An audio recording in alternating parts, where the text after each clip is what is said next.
Sir आणि आपण सर्व विद्यार्थी आणि सन्माननीय व्यासपीठ आजच्या कार्यक्रमाचे अध्यक्ष महाविद्यालयाचे प्राचार्य डॉक्टर विनोय लंजे सर, राष्ट्रीय विज्ञान दिवस म्हणून साजरा करण्यासाठी या ठिकाणी लाभलेले आणि गोंदिया जिल्हा नव्हे तर विद्यापीठामध्ये अतिशय ख्याती प्राप्त असलेले माजी प्राचार्य, त्यांना डायनॅमिक पर्सनॅलिटी अशी त्यांची ओळख, ते या व्यासपीठाला लाभलेले आहेत. गुसकुटे सर सोबत याच महाविद्यालयात जे आमचे विद्यार्थी भेटले आणि आज कुडाळीचे डीएस महाविद्यालयामध्ये महेंद्र बिसेन या नावाने ते ज्युनियर कॉलेज वर कार्यरत आहेत. ते सुद्धा या ठिकाणी विज्ञान शाखेचे शिफ्ट इन्चार्ज एस रामडाले सर आणि डॉक्टर सूर्यवंशी सर, दोन्ही कार्यक्रमाचा एक समन्वय साधून हा कार्यक्रम साजरा करत असताना महाविद्यालयाच्या वतीने आपण सगळ्यांना मला अति उत्साहयुक्त आनंद होताना दिसतो आहे. तर मराठी भाषा गौरव दिवस साजरा करण्यामागची भूमिका या ठिकाणी मी मांडण्याचा पुरेपूर प्रयत्न करणार आहे आणि तुम्ही ते लक्षात घ्या असं मला या ठिकाणी सांगावेसे वाटते आहे. कारण मराठीची सुरुवातच ही 10व्या शतकामध्ये श्रवण बेळगोळच्या शिलालेखामध्ये झाली. दिंडले गैरिले असे दोन शब्द सापडले आणि श्री चामुंडराजे करविले इथून या मराठीची सुरुवात आहे. लगेच पाठोपाठ आपण थोडे पुढे गेले की ही जी भूमी आहे खंडाळा गोंदियाची अतिशय पावन भूमी आहे.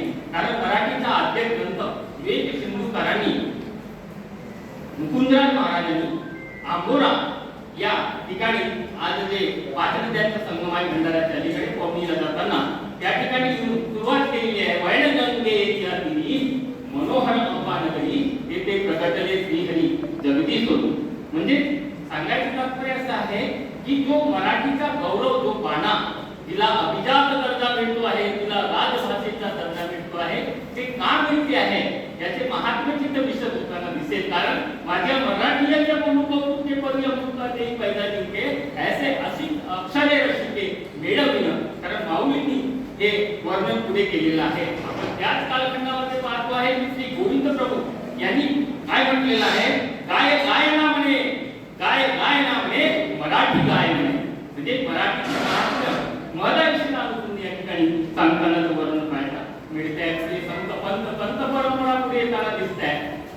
स्वामी रामदास, संत तुकाराम, संत एकनाथ, म्हणजे ही परंपरा पुढे चालत असताना याच कालखंडामध्ये थोडंसं राजशाही घराण्याचा उहापोह होताना दिसतो आहे. पेशवाई पुढे येते आहे आणि त्याच्यामध्ये लावणी आणि पोवाड्यांचा उल्लेख सापडतो आहे.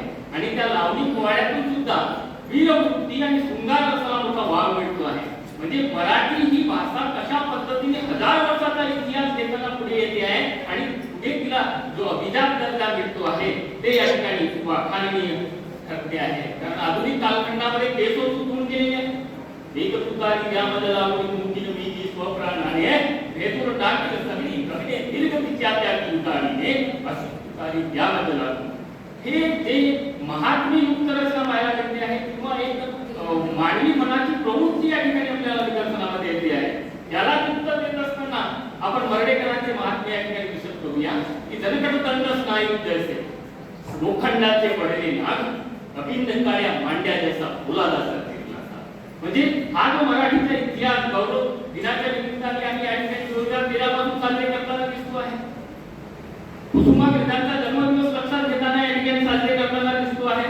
म्हणून तांबे सुद्धा त्याचं वर्णन करताना मागे थांबत नाही की धनकेचा तुमतीच्या अनंता हिरवीत वत्सल हात सांग तिला तिथे की दिसू लागली रात्र क्षितिजाच्या पलीकडे उभे ते दिवसाचे पुस्तक. म्हणजे महात्म्यता ही अशा पद्धतीने विशद होताना दिसते आहे. याच्यातून आधुनिक काव्य, नवकाव्य आणि मग त्याच्यानंतर हे जे काव्याची प्रचिती पुढे आली 18व्या शतकामध्ये जेव्हा इंग्रज आले. 1818 ला पेशवाई संपुष्टात येत आहे, इंग्रजांचे अधिपत्य प्रस्थापित होत आहे, राजकीय वारे वाहत आहेत आणि स्वातंत्र्य लढ्यासाठी सगळा संग्राम होताना दिसतो आहे.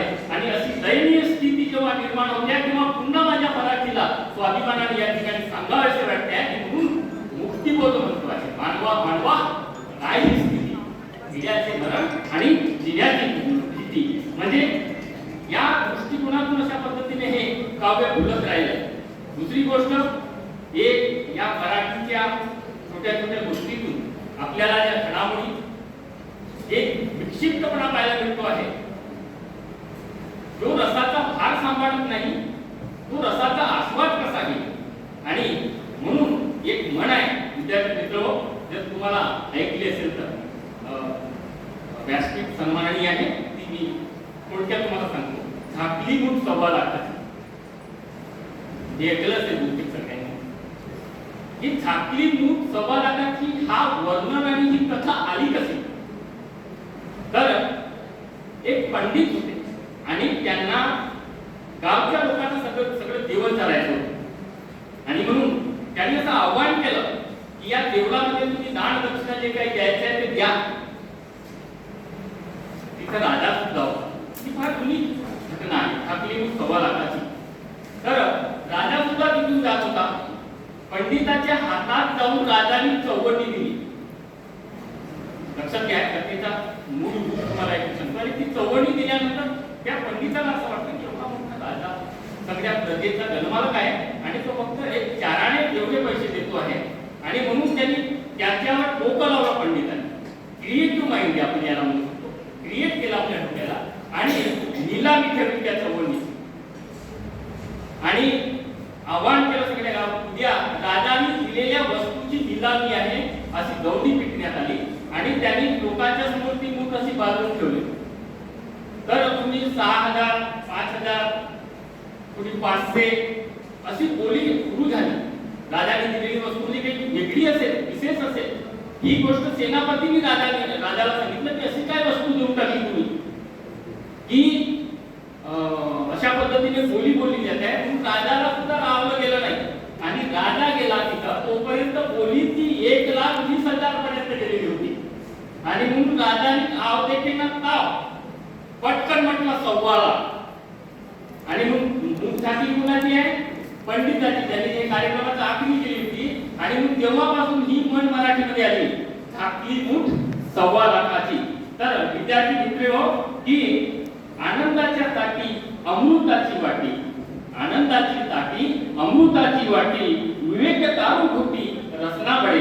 म्हणजे माझ्या मराठी मातीचा तुम्ही लावा कपाळ असं पिळा.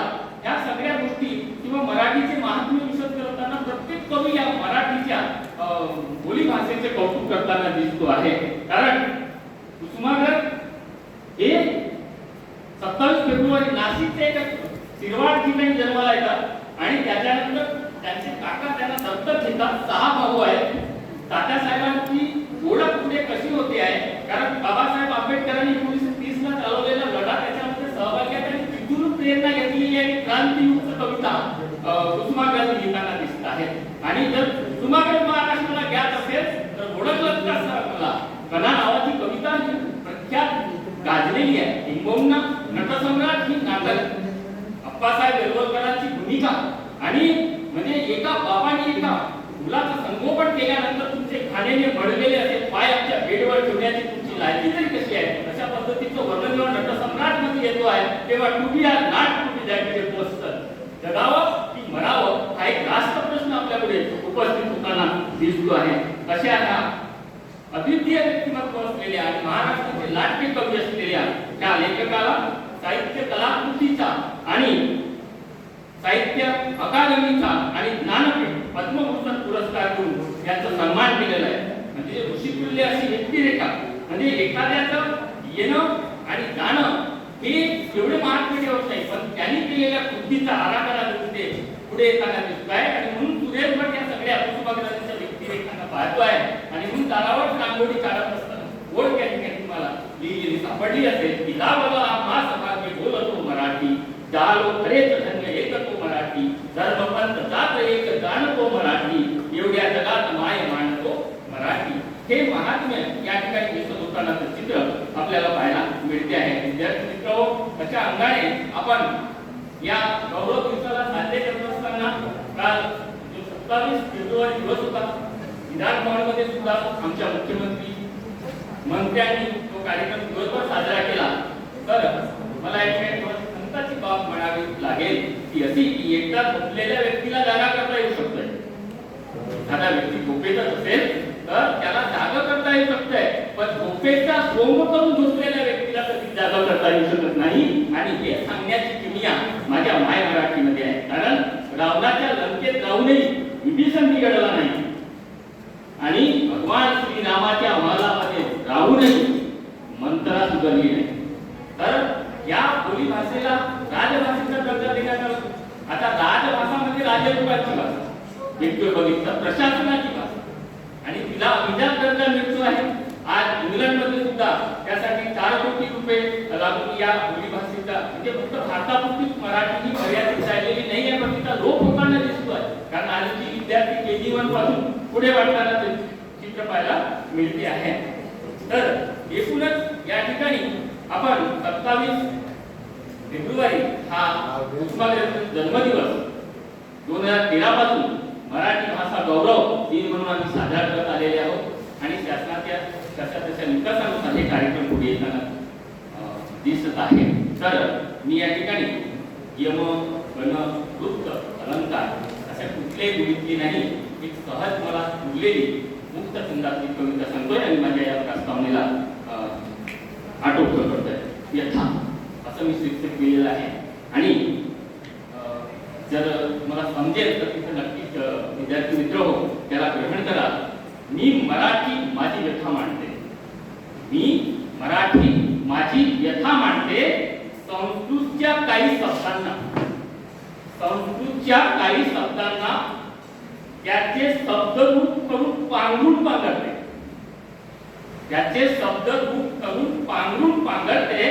इंग्रजी तर माझी नेहमीच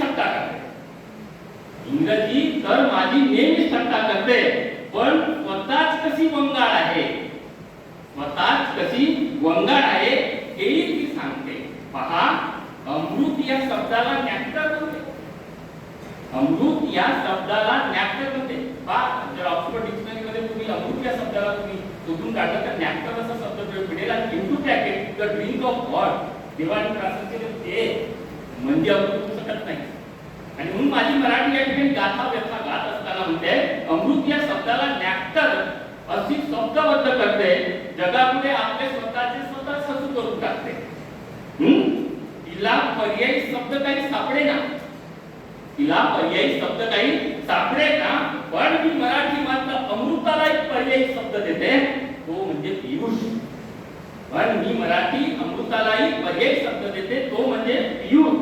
आणि म्हणून मी या सगळ्या सांगाड्याचं वर्णन करते.